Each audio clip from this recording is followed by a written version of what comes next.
Akkam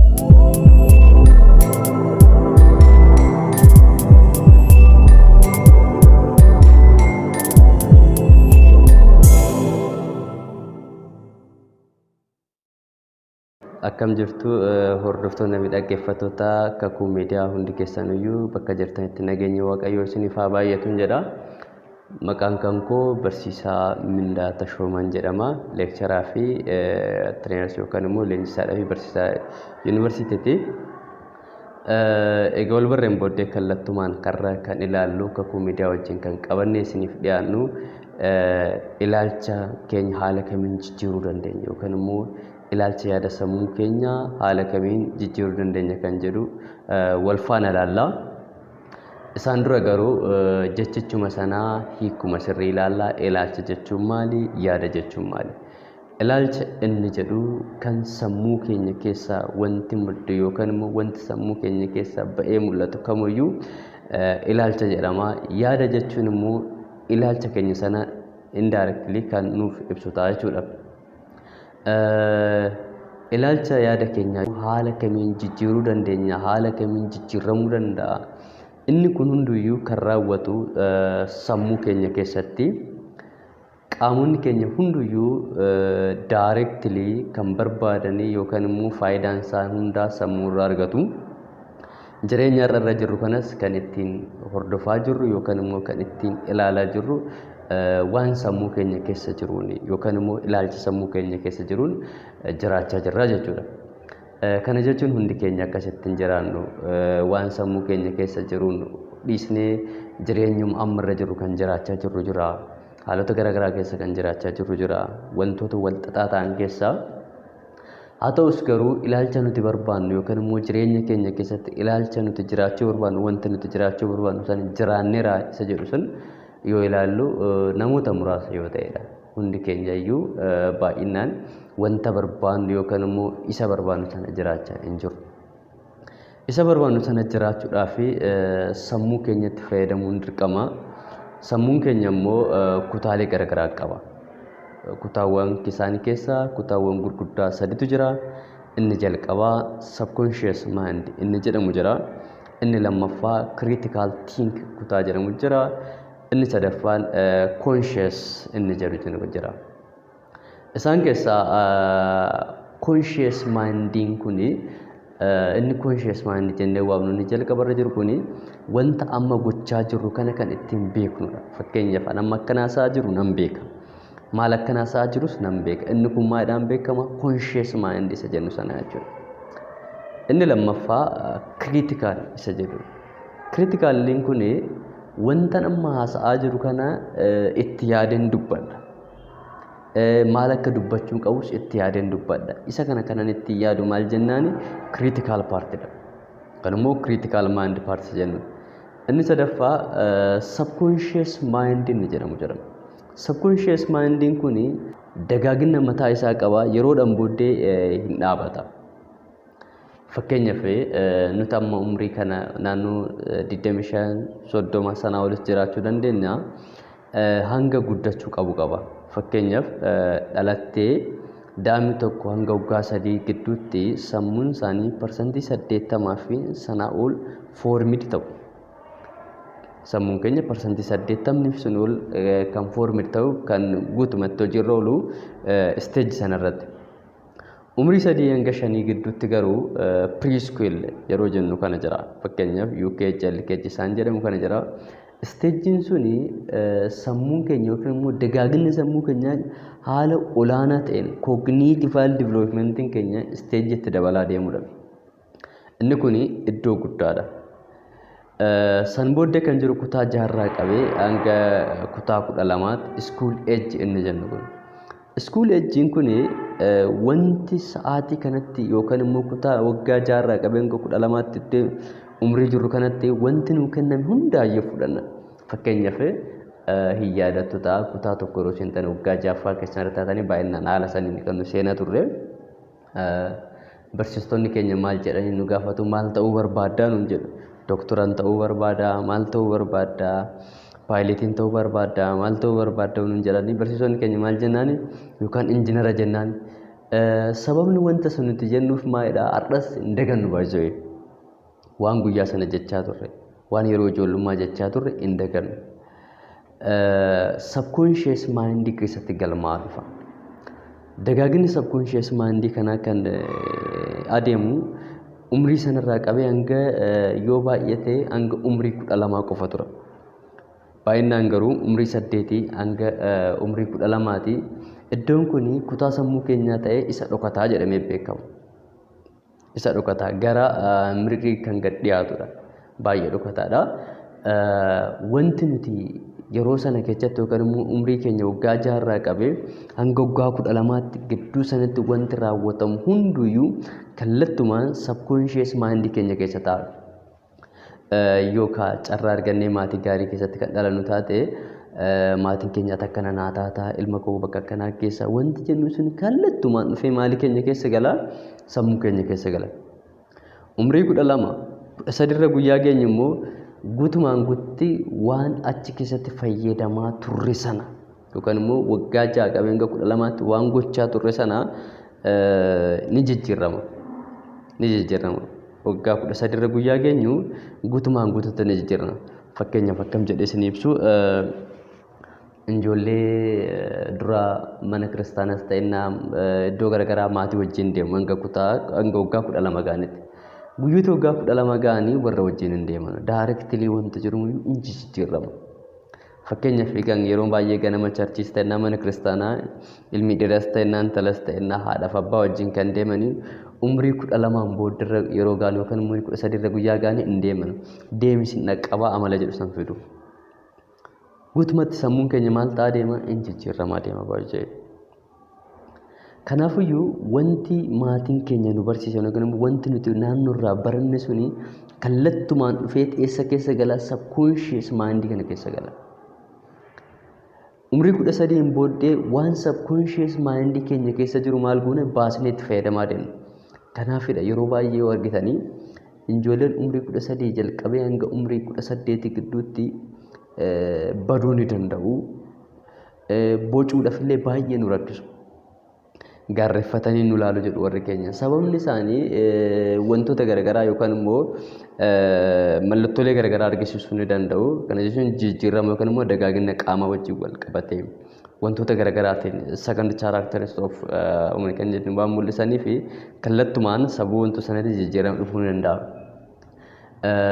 Garuu maal nutti argisu sana booddee bocuudhaaf nu rakkisu. Iddoon itti bocamuu qabnu iddoo sanatti. Jireenya keenya irraa kan nu murteessu waan nuti waggaa 6 irraa qabnee hanga waggaa 12 sanitti wanta nuti dhageenye wanta nuti baranne nu bocama. Fakkeenyaaf namni waggaa 6ffaa isaatti dhaqee mana kiristaanaa isaa ta'inna musliima soo ta'e immoo daa'imni umrii sanatti mana kiristaanaa galee amma umrii 20 yookaan sanaa ol irra jiraate hati osoo jetteen hin hatu. Sababni isaa maaliif? Hatuun cubbuu akka ta'e baratee jira. Inni sun subconscious mind keessatti maal ta'eef jira? Galmaa'eef jira. Kanaafuu yoo soota har'a tetteeni siin fudhatu. Sababni inni fudhannee maaliidhaati? Waan san hin bocamneef. Ilaalcha yaada isaa keessatti ilaalcha yaadaa yeroo dubbannu baay'ee inni kun amantiidha. Wanti ati amantuudha kanatti jiraachisuu dandeessu. Fakkeenyaaf amma jireenya ammarra jiraattu kanatti yookaan immoo jireenya amma nuti ammarra jirru amannee fudhanne taananii inni nuti sinuutiif jireenyadha.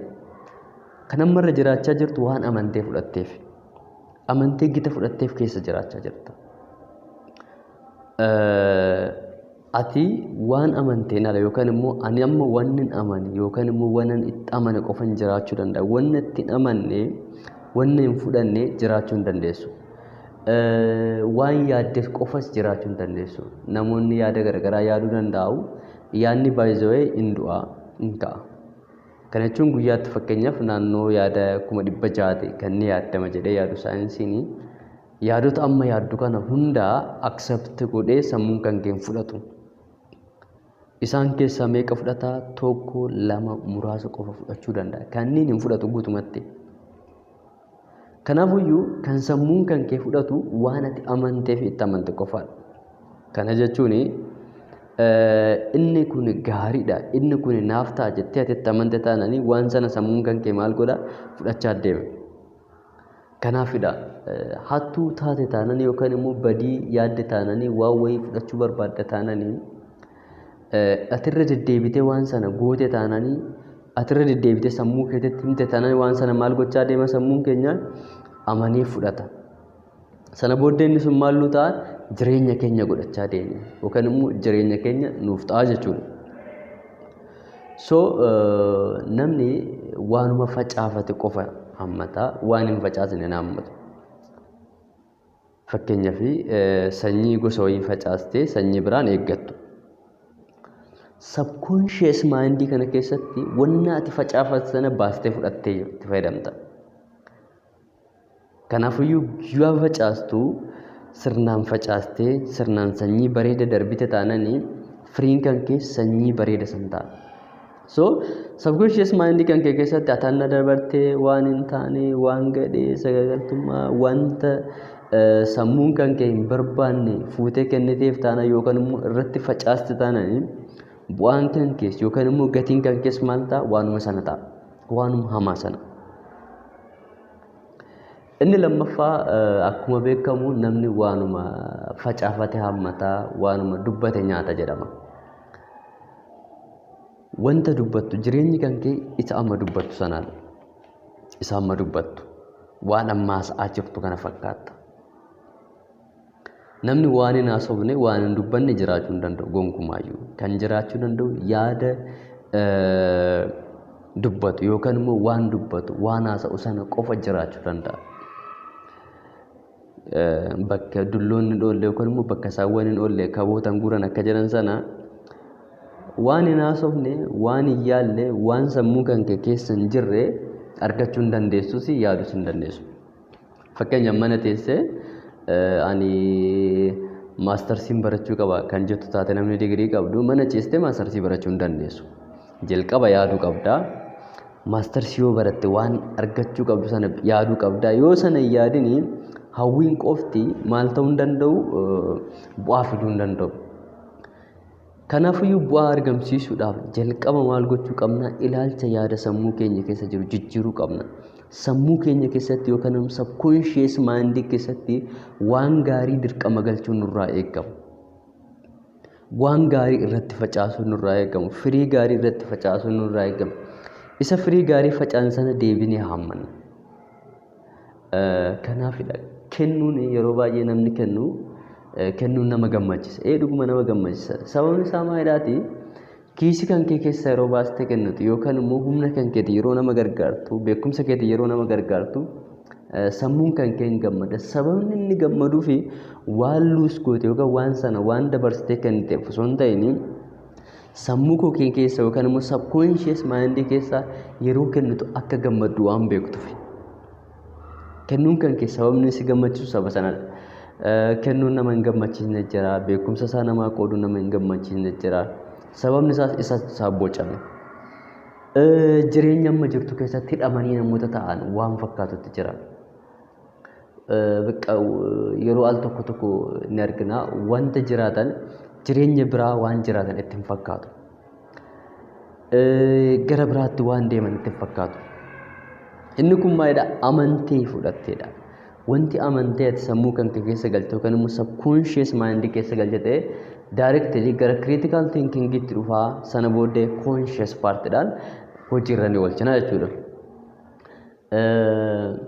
Ilaalcha yaada keenya keessa immoo yookaan immoo ilaalcha yaada keenya wantoota akka jijjiirre nu taasisan hedduu jira. Isaan sun saayinsiin maal jedha? Cognitive distortion jedhama. Cognitive distortion jechuun jijjiiramuu barbaanna, hojjechuu barbaanna, nama gaarii ta'uu barbaanna, hojjennee birrii argachuu barbaanna, hiriyoota keenya wal fakkaachuu barbaanna, isaaniin qixxee jiraachuu barbaanna. Garuu akka hin jiraanne wantoonni hidhoo ta'anii nu hambisan jiru. Hidhoo ta'anii fakkeenyaan hojjetaa mootummaati. Hojii dhuunfaa nan bana jettee yeroo yaaddu akkamitti mana mootummaati yoon bahe nan rakkadha waan akkanaan rakkadha jennee wantoonni hidhoo nuti ta'an jiru. Yookaan immoo iddanni kun anaaf hin malu, ani iddana kanaaf hin malu yeroo jennee yaadnu wantoonni akkasii kun hidhoon wantoonni ta'an jiru. Isaan sunniin wantoota garagaraa kudhantu jira. Cognitive distortion yookaan immoo yaada sammuu keenya hidhanii wantoota nuti san keessaa wantoota ijoo kudhantu jira. Isaan keessaa inni jalqabaa kan jedhamee beekamu magnification jedhu warra adii. Magnification jechuun taatee ta'e tokko yookaan immoo waan raawwate tokko humnaa ol godhanii ilaalu. Fakkeenyaaf har'a rakkina keessa yoo jiraatte yookaan immoo waan sirratti mudate sana ol kaastee garmalee ol dabarsitee ilaalu. Bakka ani lammata nama ta'u waan qabdu guyyaa dhabu yookaan immoo guyyaa lustaatu bakka ani kana booddee nama ta'uu hin danda'u, ani kana booddee jijjiiramuu hin danda'u. Waan kana waan an dhabeef, waan akkanaa kana waan an dhabeef jettee kana booddee jijjiiramuu hin danda'u jettee yeroo itti yaadu jira. Inni sun by the way cognitive distortion fida. Nuti akka jireenya keenya itti fufusne nu taasisuu danda'a. Wanta dhabne irratti yookaan immoo wanta raawwate tokko ol kaasnee guyyaa ilaallu maal taana cognitive distortion isa tokko. Inni lammaffaa mental filtering inni jedhamu.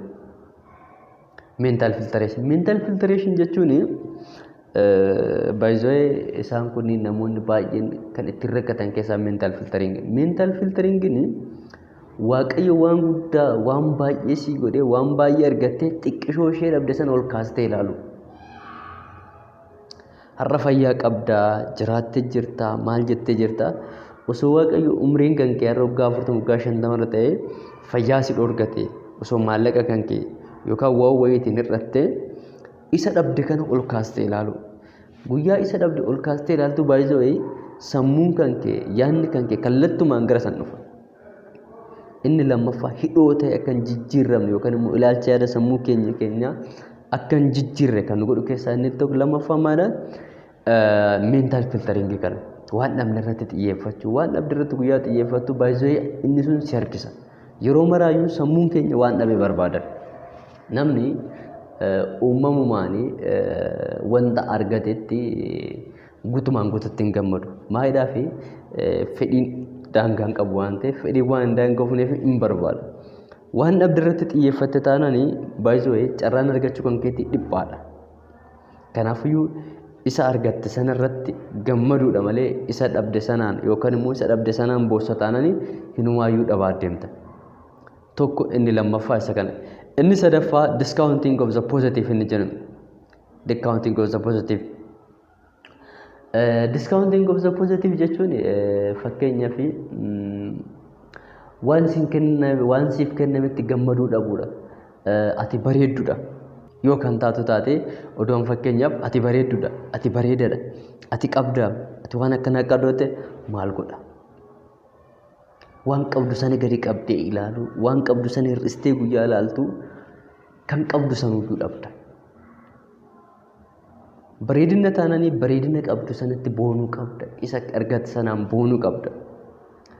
Maallaqa qabda taananii maallaqa qabdu sanaan boonuu qabda. Xiqqaate jechuudha. Namoonni baay'een maal ta'u yeroo baay'ee kan itti rakkatan keessaa kana waan qabanitti hin gammadan. Waan qabanitti hin gammadan. Maal barbaadu? Positively isa isaan harka jiru dhiisanii ganaa wanta isaan harka hin jirre sana barbaadu. Jalqaba kan ta'uu qabu maayidaati waan qabdu irratti gammaduudha. Inni sadaffaan isa kanaadha. Afuraffaan personalization. Personalization jechuun anumti qofti argachuun qaba. Anumti qofti nyaachuun qaba. Ani qofti argachuun qaba. Ani qofti nyaachuun qaba. Anaaf ta'uu qaba. Inni maaliif argata? Yeroo ammaa kanatti by the way akka qorannoon argisiisutti addunyaa wantoota sodaachisaa jiran keessaa inni jalqaba personalization. Ni dhageessu lolli garas jira, iddana akkasii jira, waan akkasii jira, biyya keenya keessas taatee iddana kamirrattu iyyuu kan raawwataa jiru personalization. Personalization dhala namaa baay'ee wanta miidhudha. Fakkeenyaaf ati hiriyaa kan kee wajjin waan ati hojjettu yoo si faana hojjette, yoo wajjin hojjettan, yoo wajjin argattan isa sana jibbita yookaan immoo ana ta'uu qaba guyyaa jettu maal keessatti haftaa miqqanyinatti tabloon itti arra yookaan immoo waan sana nama biraa akka arganne gochuu of jaalachuu personalized guyyaa of gootu wanta biraa dhabda. wanta biraa dhabda. Maal jedhu warra keenya mixiin wal qabattee laga ceetu jedhu guyyaa wal qabachuu dhiistee adda kan keetti kan baatu ta'e maal taata haaluma salphaa ta'een duubatti hafuu dandeessa. Ilaalcha yaada keenya keessaa wanti ilaalcha yaada keenya nu qabu keessaa inni kun isa tokkodha jechuudha. Isaan kanneen kan hafan jiru shantu nafaa shanan hafan immoo yeroo itti aanutti cognitive distortion kanaan wal qabatee isaan kanneen eega furmaatatti goonee barteewwan nuti ilaalcha yaada keenyaa yookaan immoo ilaalcha sammuu keenyaa jijjiiruudhaaf barteewwan nuti gochuu qabnu jiru. Amantii keenya jijjiiruudhaaf maal gochuu qabna? Wanta amma itti jirru irraa yookaan immoo wanta amma itti amanne sana jijjiiruu qabna baay'ee. Nan jijjiirama jettee guyyaa yaaddu yaada sammuu kan keetti guyyaa jijjiiruudhaa yaaddu waan itti amantu sana jijjiiruu qabda dirqama. Namni hawwii hin qabne hin jiru. Mana tokko kan qabu mana lammataa hawwaa. Birrii damooza birrii 1,000tiin kan jiraatu naannoo 2,000tti jijjiirrachuu barbaada. Inni tokko qabu isa tokkotti jijjiirrachuu barbaadna. Isaan sana jijjiiruudhaaf wantoonni ijoo ta'an jiru. Hundi keenyayyuu isa kana ni barbaadna. Anis nan barbaada. Gochaan jira. Warroonni barbaadnus jira. Bartee wanti godhachuu qabnu jira. Wantoota ijoo ta'an. Har'arraa kaanii bartee godhannee yaada sammuu keenya jijjiiruu dandeenya. Fedhii keenya jijjiiruu dandeenya. Waan barbaadnu jijjiiruu dandeenya. Barteewwan sanneen kutaa itti aanu keessatti bal'inaan ni ilaalla. Kanaafiyyuu barteewwan akkasumas immoo amaloota jijjiiramaa kan jennuun tokko ni ilaalla yookaan immoo ilaalcha yaada keenya jijjiiruudhaaf wantoonni nuti gochuu qabnu maal akka ta'an kutaa itti aanutti bal'inaan kan ilaallu ta'a. Waan nu hordoftaniif waan nu dhaggeeffataniif guddaa galatoomaa. Yaanni qeeqisaa hojjiraate yaada yookaan qabaattan yaada nu kennuu dandeessu. Kakuu miidiyaa waan hordoftaniif guddaa galatoomaa. Laayikii, sheerii, sabskiraabii hin dagatinaa. Iddoo jirtan hundatti nageenyi waaqayyoo isin faana ta'u hundi keenyayyuu nama ilaalcha yaada sammuu keenya jijjiirate ittiin hormaatu nuuf haa ta'u. Horaa bulaa galatoomaa.